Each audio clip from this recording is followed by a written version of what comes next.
Bonjour, nous voici pour une nouvelle séance d'astrologie pratique. Et pour commencer, le mandala du ciel au moment de la pleine lune. C'était donc le 7 janvier à minuit 9, je crois. Et en effet, qu'est-ce qu'on peut voir ici de remarquable sur ces mandalas? Alors, on commence toujours, on regarde où est l'ascendant. Eh bien, l'ascendant était donc, pour quelqu'un qui serait né à ce moment-là, en Vierge. Alors, fin de Vierge, hein. Vous voyez, on est à 29 degrés.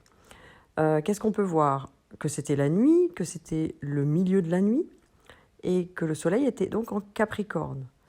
Et si vous avez regardé les autres séances, eh bien, on sait maintenant qu'en janvier, quand le soleil est en Capricorne, eh bien, les nuits sont très très longues, elles font 16 heures. Comme on se souvient que le coucher de soleil était à peu près vers 17h, 17h30, eh bien, si on rajoute 8 heures, on arrive aux alentours de 1 heure pour le fond du ciel. Et donc, minuit 09, eh bien, en effet, on est un tout petit peu avant. Ça nous permet de savoir finalement, sans avoir la date, en voyant un mandala, on arrive à savoir le jour de naissance d'une personne. Alors avec le soleil, on voit quoi? Eh bien, on voit une conjonction avec Mercure. On verra plus tard les aspects, mais ça c'est important. Vous avez souvent une conjonction de Mercure et du Soleil, puisque c'est la première planète qui est autour du Soleil. On parle de conjonction quand une planète est dans les 10 degrés autour du Soleil, et bien là, elle est à 1 degré. À 27 degrés du Capricorne, nous retrouvons une planète dessinée en rouge, c'est Pluton. On revient dessus tout à l'heure.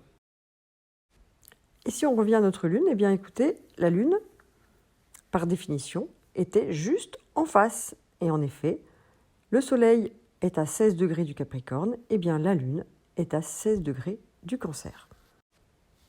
Alors ça veut dire quoi? Ça veut dire que dans le ciel, au moment de cette pleine Lune, eh bien la Lune était très éclairée, entièrement éclairée, et qu'en effet, les rayons du Soleil passaient tout autour de la Terre étant beaucoup plus petite, et venaient éclairer l'entièreté de la Lune.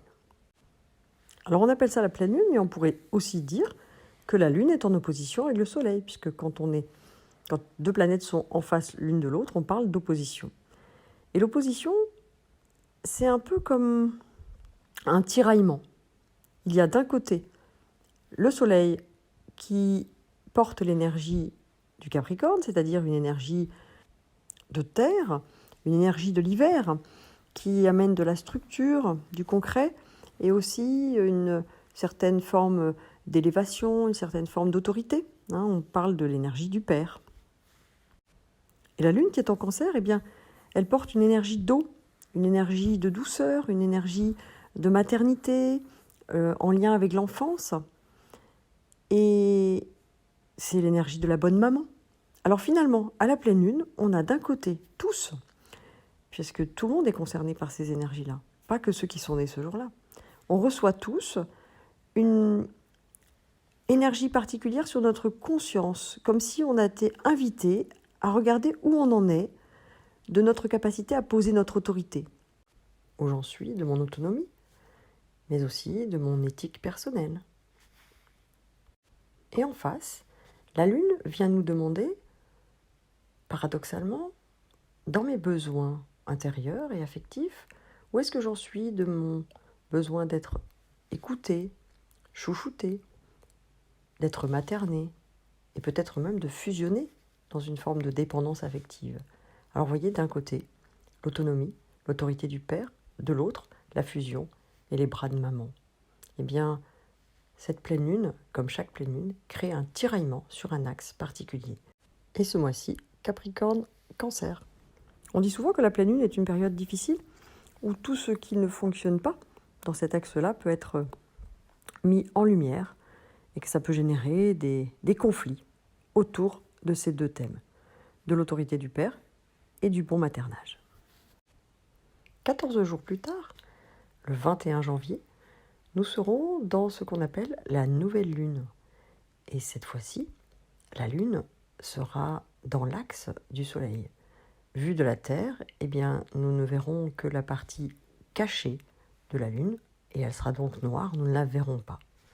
Ce sont des nuits particulièrement noires, puisqu'il n'y a pas de luminaire à ce moment-là, eh bien, énergétiquement, cela correspond à la superposition des deux luminaires dans la même énergie. Nous avons donc les mêmes énergies qui sont apportées par la Lune et par le Soleil.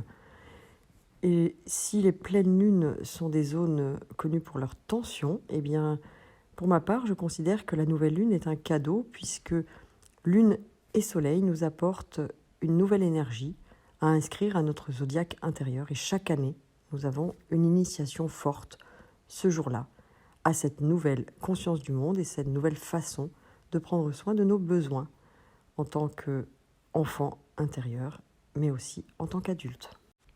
Alors, à quoi peut-on s'attendre avec l'énergie du Verseau qui arrive le 21 janvier ? Eh bien, le Verseau est une énergie d'air.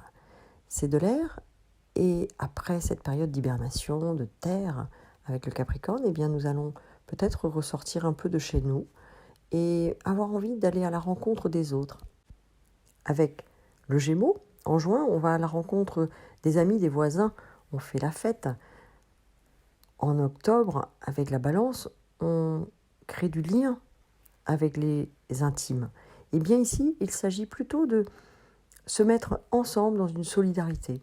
Peut-être un mouvement d'association, peut-être envie d'aller manifester ensemble, ou de créer des groupes de partage, que ce soit sur Internet, car l'énergie du Verseau, c'est aussi toutes les nouvelles technologies, ou bien en vrai. Il s'agit surtout de partager des idées et des idéaux, car l'énergie du Verseau nous invite à nous libérer des contraintes que le Capricorne a peut-être fait peser sur nous. Eh bien là, il s'agit de retrouver une forme de liberté, de solidarité et d'égalité. Nous aurons donc une invitation à une conscience d'un monde plus solidaire et intérieurement, une invitation à peut-être utiliser l'énergie d'Uranus pour ce qu'on appelle péter les plombs, péter les carcans, péter les chaînes, se libérer. Comme vous le voyez, nous allons nous éloigner de l'introspection et du sérieux du Capricorne et nous allons pouvoir démarrer une nouvelle année pleine de rebondissements et d'évolution. C'est à cela qu'Uranus nous prépare. Alors je vous souhaite une belle nouvelle lune et une belle transition vers les énergies du Verseau. Et comme promis, nous nous retrouvons très bientôt pour parler de Pluton qui marque des générations complètes avec son transit très très lent. Je vous rappelle qu'il est encore en Capricorne et que cela amène sur nous en ce moment cette lourdeur administrative, cet autoritarisme. Et il va falloir attendre encore 1 an avant que Pluton ne passe, lui, dans le signe du Verseau. À très vite pour découvrir les générations Pluton.